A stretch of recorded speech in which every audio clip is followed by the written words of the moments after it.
Ladies and gentlemen, today we're going to be beginning our wedding breakfast with the bridal speeches. Today we're going to be hearing from the father of the bride, the best man, the groom and the best man. Can you please put your hands together for the father of the bride?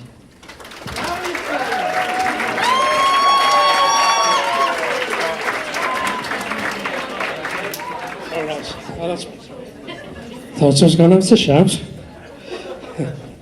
Right, eyes down for your first... Oh, sorry, it's a different place. Ladies and gentlemen, boys and girls, welcome and thank you for coming to celebrate Wendy and Mark's big day. A special thank you to those... Oh, it's terrible writing this. Who wrote this? Oh, it's me. A special thank you to those of you who have travelled a long way to be here, including a legal immigrant we have for the weekend from across the channel. Welcome and thank you, Annabelle.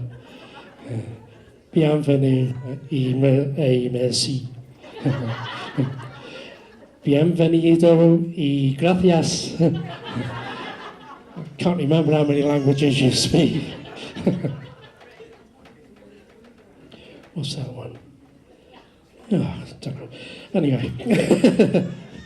I'm also very pleased that Mark could make it to Wendy's wedding.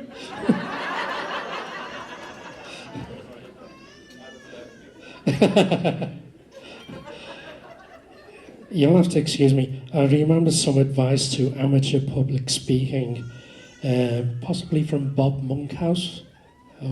Those of you old enough to remember him. Might have been him, but don't quote me on that. When he said, just imagine your audience without any clothes on. Very funny.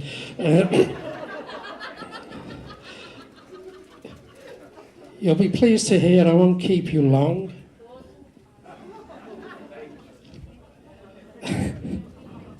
I won't keep you long for three main reasons. Firstly, we don't want the scouse going cold.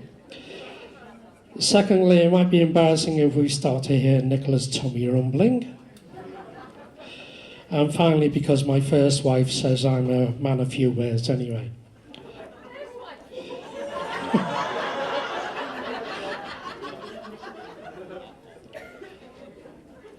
We're here to celebrate the marriage of my lovely daughter Wendy to the equally handsome Mark.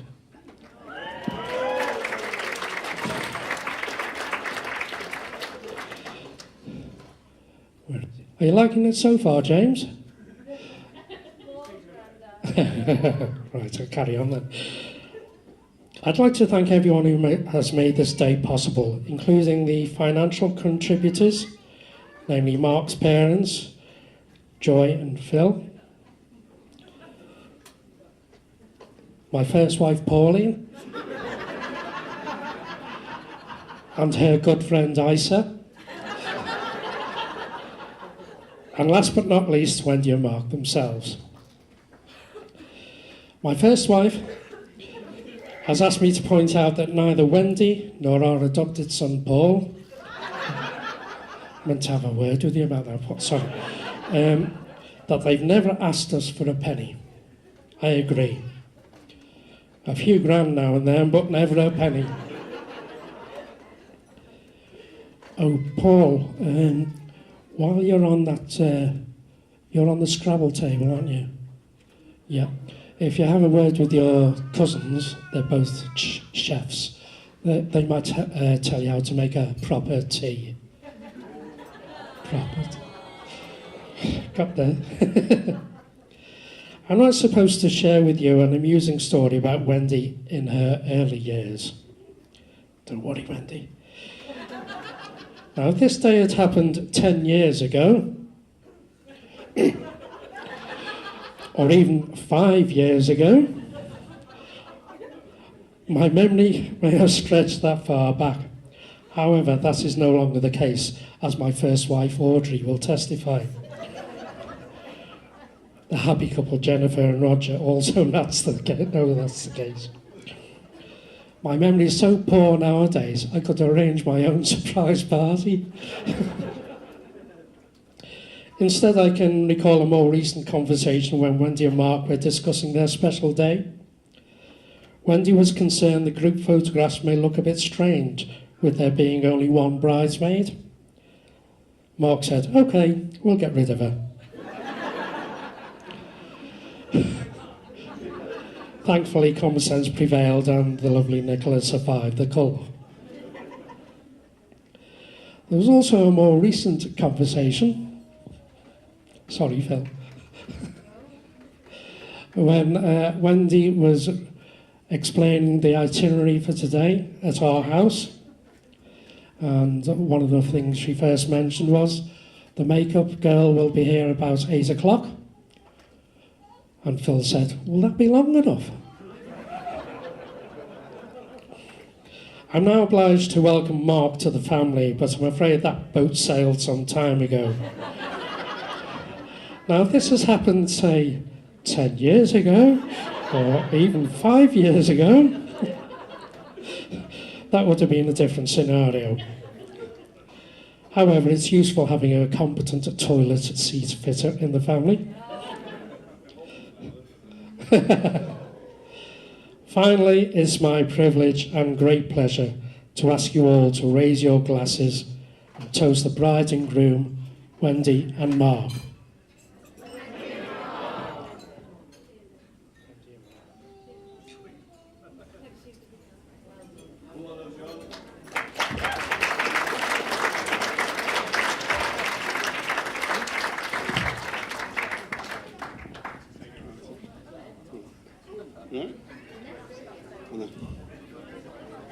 Don't worry, I'll talk quick.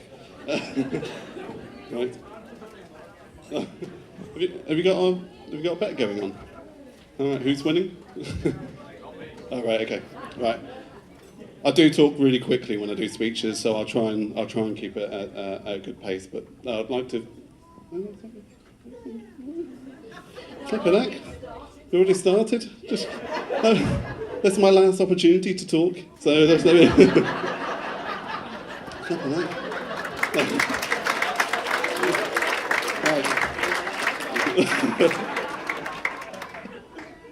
Right. Firstly, I'd like to thank John for his kind words. I'd also like to thank his first wife, Pauline, apparently, for everything you've been done. Anyway, no, firstly, I'd also like to thank everyone for coming. We know a lot of you have actually travelled a long way, and especially yesterday, we know there was quite a bit of traffic, wasn't there? And there's some people travelling for a long, long time. So we really appreciate it. And we also really appreciate all the gifts and donations that you've made on our behalf as well. That's really kind. So I wanted to thank you on behalf of myself and my wife. There we go. Got it in there. Right. Right, for those who sort of know me quite well, public speaking is not really a core competency I sort of possess. And you would have thought with the job that I do, I sort of stand up and speak in front of large groups of people. But I've got a business partner, Dan, who I normally delegate to that sort of task. I did ask him to actually fill in today, but he said it might not have the same gravitas. So unfortunately, you've got to put up with my Devon tones.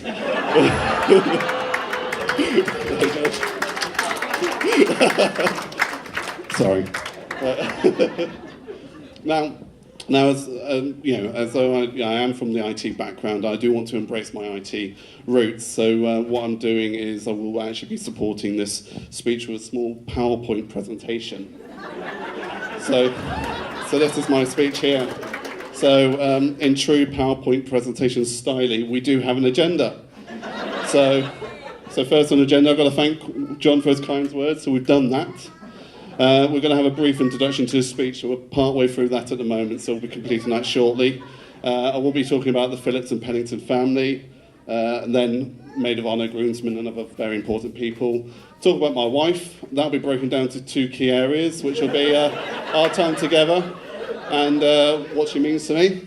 And finally, talk about and potentially thank the best man, and that potential is based upon what he actually says. But I can assure you, I've got a lot more on him than he has on me. You can vouch for that, can't you, Chris?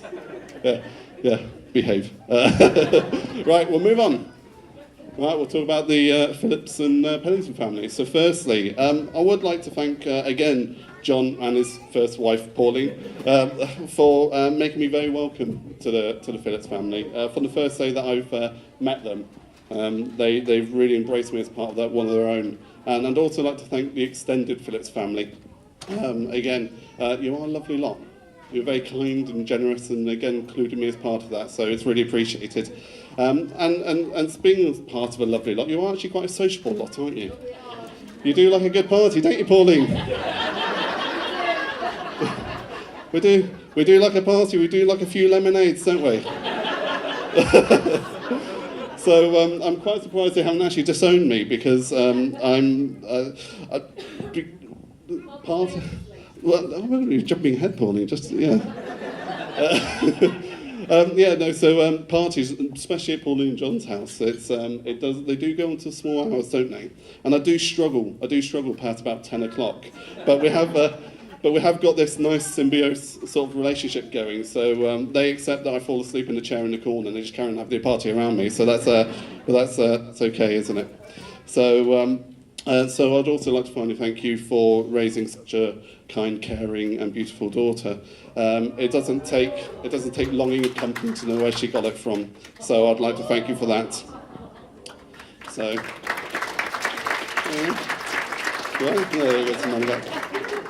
right, we'll move on. While we are talking about fantastic children, I would actually like to thank my parents for raising such a handsome, charming, and modest son. You can't see it? You have done very well. I'm not quite sure what happened to the other two, though. So, hashtag joking, hashtag not. I'll go back. No, I'll keep them up there. It's a good picture. I feel very lucky to have the upbringing I've had, growing up on the farm in the sticks of Devon. Sticks. It's because I'm using another term later on. So anyway, you are both two of the most dedicated and hard-working people I know. And I know when we were quite young, I know there wasn't huge amounts of money about, but there was always plenty of food on the table, wasn't there?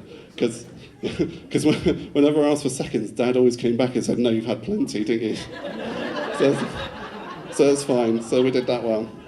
I feel especially lucky with the holidays we went on, and I remember them to this day, and I very much enjoy them. And I even include the camping trips to Europe. I did enjoy them. Anyway, so I did. It was great. All right, I'll move on. I'll move on to that. So anyway, right, so I would actually like to move on. So you may all be aware, and you may have seen on our invites, that we actually, myself and Wendy, refer to ourselves as the Penfills. And that's not difficult to figure out, because we just basically take the first bits of both our names and join them together. And that's what we've done today. We've joined our two families together.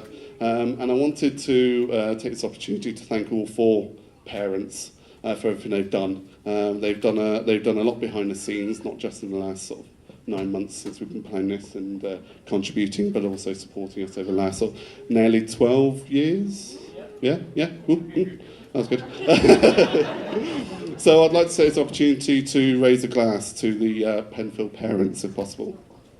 So, Penfield parents. Right.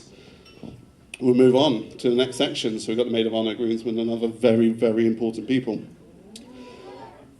There we go. That's all right. Do you know what? I did find quite a few different pictures, but I thought I'd go nice for yourself. The rest, you got no chance. No, I'd like to say a few words about our Maid of Honour, Nikki. I think you all agree how fantastic she looks today.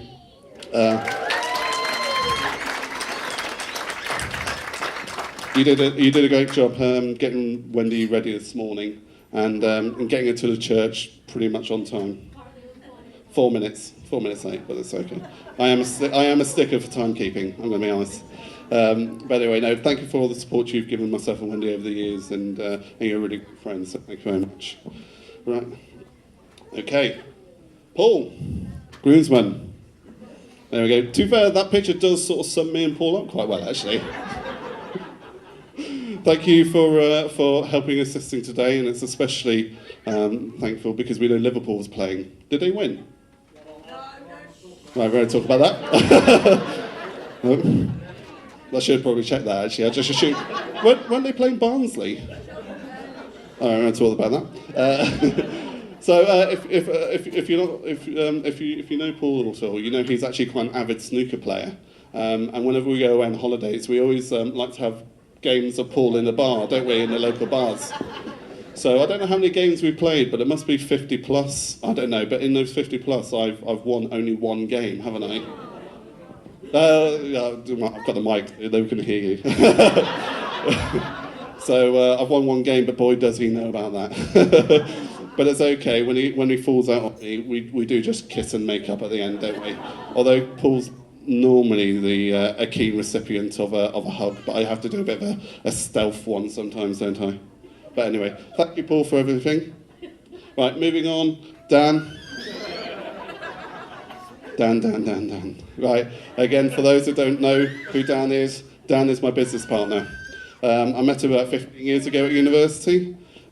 Started a business, started working together for about 11 years, and we've been about friends for about 4 of them, haven't we? First of all, it's gone downhill.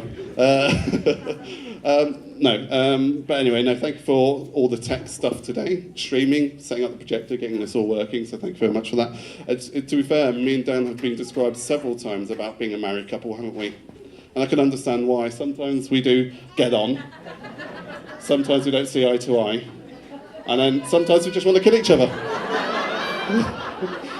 So that's always a good picture to get out. That's when I didn't have any grey hair.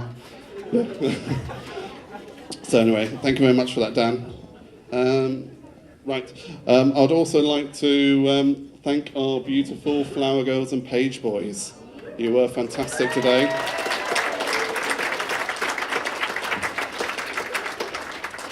Thank you very much. It wouldn't have been the same without you. So it was very cute, you walking down the aisle earlier today. So thank you very much for that. There are gifts. I believe the gifts have already been handed out, I hope. If not, yeah, okay, that's fine. That's good. So that's all sorted. And finally, there's someone else I'd like to just mention as well, because and Rebecca Taylor at the back. Oh, she's hiding. She's standing at the back. So I'd like to have a big clap for Rebecca, because she's actually made our wedding cake.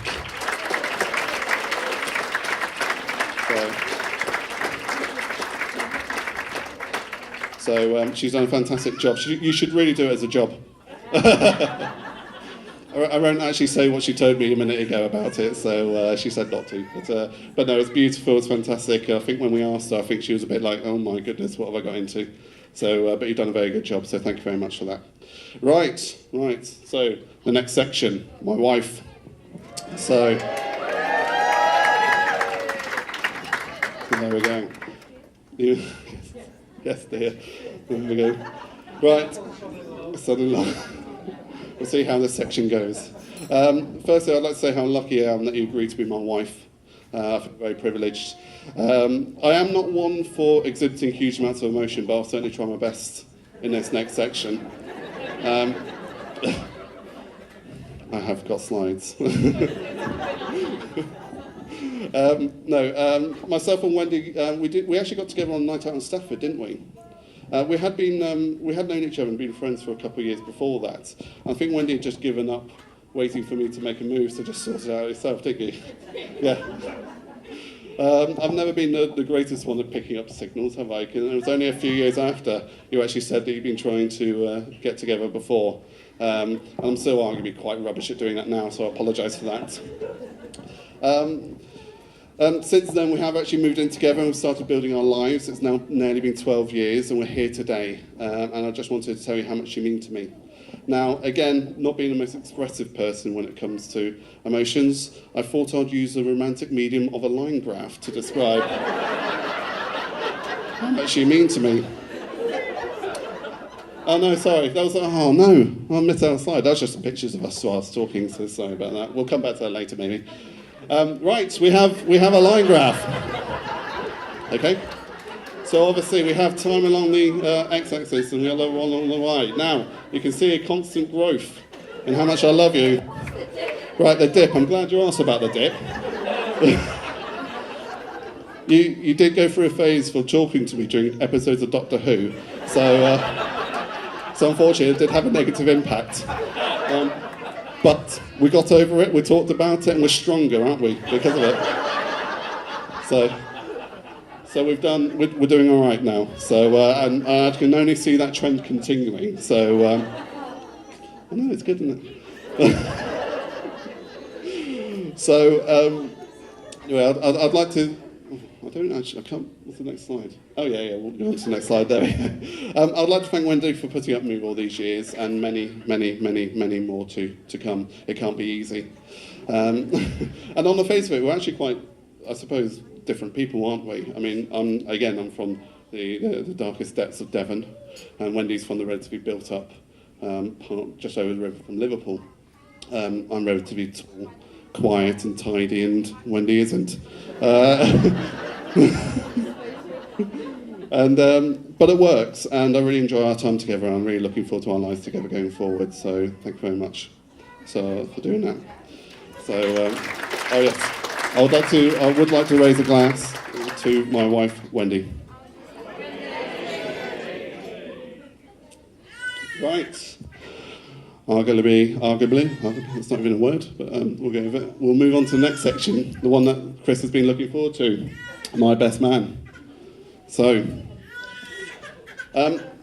what can I say about Chris, my best man? I always find a few of the words are better. But Chris and myself met at secondary school, didn't we? And that was back in 1995, and actually our friendship cemented when we did Young Enterprise. I don't know if anyone did Young Enterprise, but it was where you started your own business, and you did that. And I was the deputy managing director, and you were the company secretary, weren't you?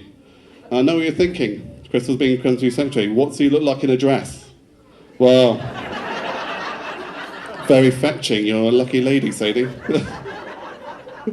So since then, he's actually gone on to.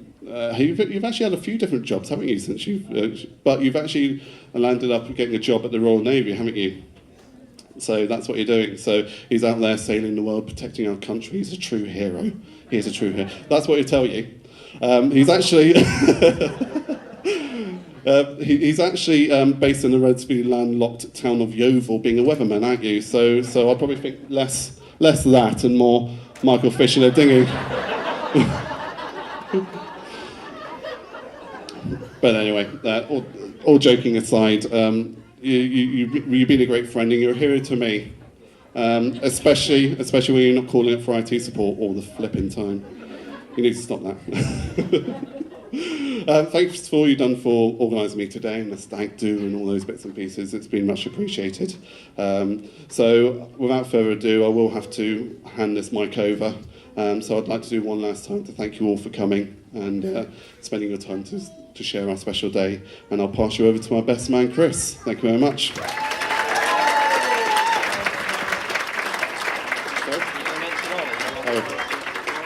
Okay, yeah. Right. What I didn't actually mention in my speech, because Chris has got to set something up on the projector. There was actually a second best man that I'd asked, but he lives in Australia. So for some reason, he thought the travel was going to be a bit of a nightmare. So he couldn't make it. But there is a video from him, so Chris is going to be running this now in a sec. So I should pass you over.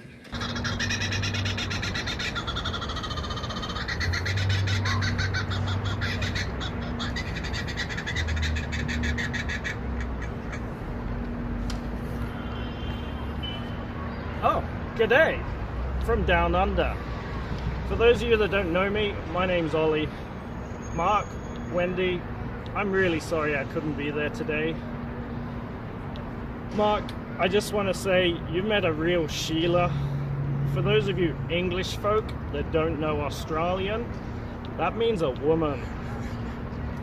The best man asked me to tell a few jokes. So I've got a couple of crackers for you today. What cheese do you use to hide a small horse? Mascarpone. And what cheese do you use to beckon a bear out of a tree? Camembert. Guys, I'm really sorry I couldn't be there today on your special day, but I just want to know I love you all, and I really hope you have an amazing day. So now I've got to leave you. I've got to tie my kangaroo down. Enjoy your evening and enjoy the party.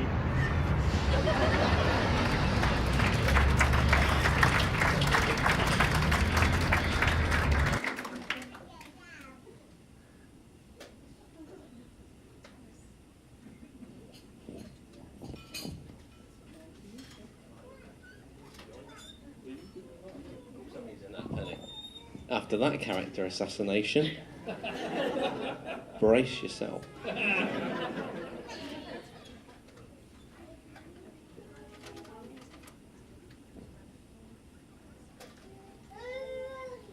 Good afternoon, everybody. I'd like to start by personally congratulating the newlyweds for tying the knot today in such a lovely fashion. Nothing has been left to chance or overlooked in the run-up to this wedding, as you can clearly see. Mark even prepared a spreadsheet listing all the probabilities of attendance for each guest. He even had Wendy down as 100%, which I thought was a bit presumptuous. On this special day, it's my honour and pleasure to toast the beautiful couple you see before you. First of all, I'd like to ask the bride to relax. You may be expecting that this speech should be full of sexual innuendo, but it isn't.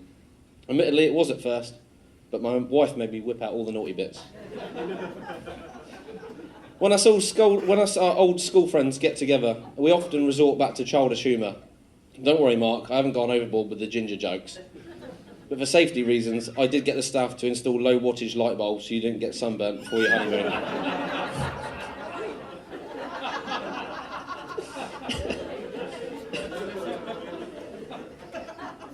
Mark and I met at school about 20 years ago. Although we were the same age, I look about 5 years older than him, but that's because I'm married. I look forward to Mark catching up in due course. Mark didn't tell me much about the wedding preparations until a couple of months back. That's when I discovered the three things that Mark was looking for in a best man were not the normal character traits most grooms wanted, like honesty, resourcefulness, or reliability. No. Mark's criteria were he had to know more embarrassing stories about the best man than vice versa for insurance purposes. Had to be someone who would make Mark look good in photographs. And finally, with revenge on his mind, had to be someone who'd already put him through the stress of being a best man. When Mark brought Wendy home, her mother and father could quickly see that they were perfect for each other. In fact, over the years, they often wondered how long it would take them to realise that themselves and get married. Now, I suppose they have their answer. One thing is for certain, Wendy will never leave Mark. I mean, why would you spend years and years and years training a dog just to hand him over to another shepherd? Not when he's such a good boy. Who's a good boy? You're a good boy. Sit. And stay. As a self-confessed geek, Mark is not what you call the outdoorsy type. In fact, Mark thought about coming with us camping last year, but he decided it'd be better if we just video conferenced him once the tent was set up. The Monopoly theme, the wedding invites, takes me back to days of old. Now, I have to praise Mark for his outstanding business skills and the empire that he's built with his fellow colleagues. I knew Mark when he first showed signs of that drive and determination at secondary school when we ran a young enterprise company. It was a slow start, selling candles at school fetes. Then we decided to branch out into school discos and enlisted Mark as our vice president. What can I say? It turned out to be a success, and we even made a profit. However, Mark would often turn up to board meetings in this rather unusual attire. All right, that one? That one. There he is.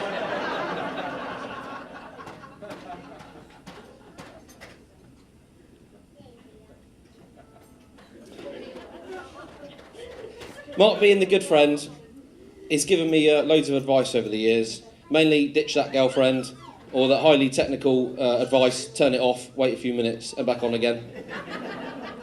But given that I'm a married man, for once I can offer Mark some advice on something that I genuinely know much more about. The secret to a long and healthy marriage, and that is good, clear communication. Something that took my wife and I some time to perfect. It was most noticeably demonstrated as soon as we returned from our honeymoon, when I said, "I like black underwear," and she stopped washing my boxer shorts.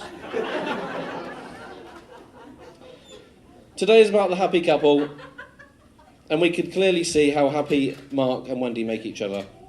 And seriously, in my searching around to find a pertinent closing thought, we're all shadowed by the validity of the following. You don't marry someone because you can live with them.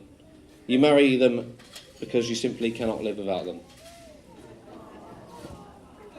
Mark and Wendy.